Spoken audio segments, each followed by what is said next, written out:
NecroVMX here, and today we're kicking off my special 10 Days of Dracula feature, in which I'll review 10 films featuring the Lord of the Undead, Count Vlad Tepes Dracula, leading up to Halloween. Today we're reviewing the very first Dracula movie, 1922's Nosferatu. Nosferatu is a silent film made in Germany using the Expressionist style. Although it is based on the novel Dracula by Bram Stoker, the makers did not have permission to make the adaptation. Due to legal action by Stoker's estate, the names of the characters and locations were changed, which is actually pretty easy for a silent film. All you have to do is change the title cards. Dracula became Count Orlok, but we know who he really is.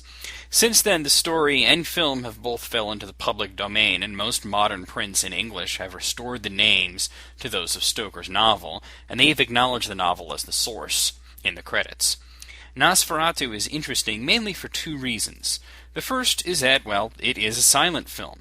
The acting, pacing, and cinematography are very much rooted in that era. As you can't hear the characters, the actors had to rely very much on body language to express emotions during dialogue scenes, which are all kept very brief.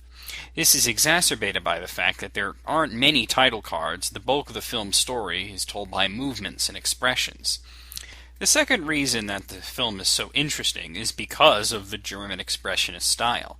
Though I find the film's pacing and continuity to have some flaws, it more than makes up for it in atmosphere.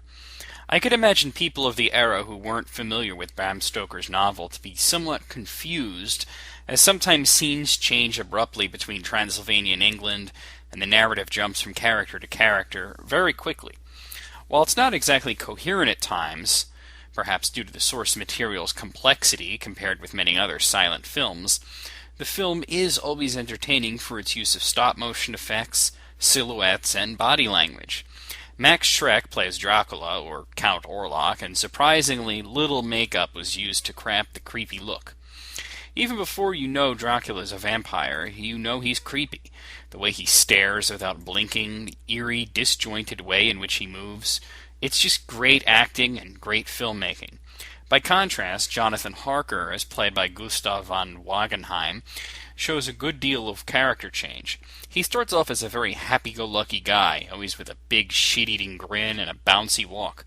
His cheerful demeanor permeates the first half of the film, which leads nicely into the second half, which is much grimmer, where he usually spends in absolute terror. The last part of the film, in which Dracula is in England terrorizing Nina, who submits to him to distract him while dawn comes, is some of the creepiest images you'll see from the silent era. Nosferatu was the very first Dracula movie, and it's definitely not the best. It certainly has issues with pacing and coherency due to the complex plot. It just wasn't made to be a silent film. It was rather ambitious to attempt this story in this era, and all things told, they did a great job of capturing the feel of Stoker's novel, if not the exact details. The movie has been remade in the 70s, and there was also a movie called Shadow of the Vampire, which is a fictional telling about the making of the film, with the premise that Max Schreck himself was a real vampire, and the director wanted to cast him, I guess to make it more realistic. I can't comment much on these films as I haven't seen them, but I will say that Nosferatu is a fascinating piece of film history, and a great example of expressionist filmmaking. I will give it a 7 out of a possible 10.